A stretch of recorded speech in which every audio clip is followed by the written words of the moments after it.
David had driven 3 hours through the rain without a real reason. No meeting waiting for him, no family to visit.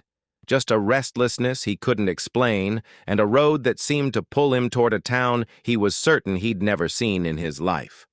The diner appeared out of the fog like it had been waiting for him. A single neon sign, half its letters burned out, flickering over an empty parking lot. He told himself he was just stopping for coffee. Nothing more than that. Inside, the air was warm and smelled like old coffee and rain-soaked coats. A few tired regulars sat scattered at the counter, none of them looking up. David chose a booth in the back, near the window. Force of habit, he told himself. Except he had no habits in this town. He had never been here, never sat in this booth, never seen that cracked vinyl seat or that water-stained ceiling tile above his head. And yet his body moved like it remembered every inch of the place.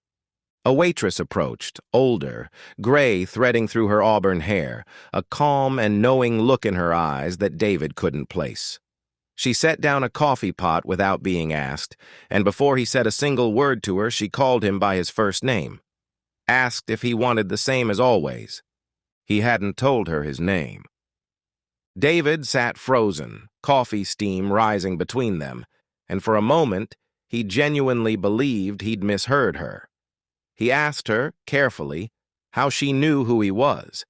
She looked at him the way you look at someone you've missed for a long time. She told him he'd been here before, back in April, sat in that exact booth, ordered the same coffee, stayed until closing. She asked, almost gently, if he really didn't remember any of it. David had never been to this town. He was sure of that. Almost sure. The bell above the door rang again, and cold air rushed in with a man in a wet sheriff's jacket, rain dripping from the brim of his hat. The sheriff's eyes found David immediately, and something in his expression shifted from routine to recognition, then to something closer to disbelief. He said David had some nerve showing his face in this town again, after everything that happened back in April. David opened his mouth to explain there had been some mistake, that he'd never set foot in this diner, this town, this county before tonight. But the words caught in his throat, because a small, cold part of him wasn't entirely sure that was true. 11 years ago, David had been in an accident. A bad one. Bad enough that he lost his voice for almost a month afterward, and along with it, according to the doctors, several years of memory that never fully returned. Gaps. Missing time. Things he'd learned to live around rather than question. He had never thought to question April, but his hands remembered the exact worn groove in this table. His feet remembered the uneven floor tile just outside this booth. And somewhere beneath the surface of him, in a place his conscious mind couldn't reach, a version of David knew this town far better than the man sitting in it ever would. Slowly, without quite deciding to, David reached into his coat pocket and pulled out a folded photograph. Worn at the edges, soft from being carried too long in too many pockets.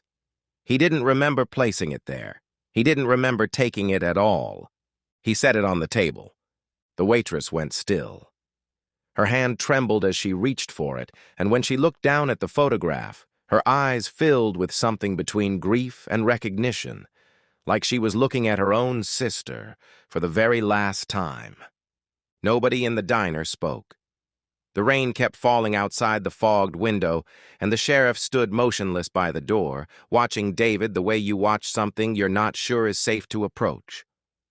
David still doesn't remember April. Some nights he tells himself he doesn't want to.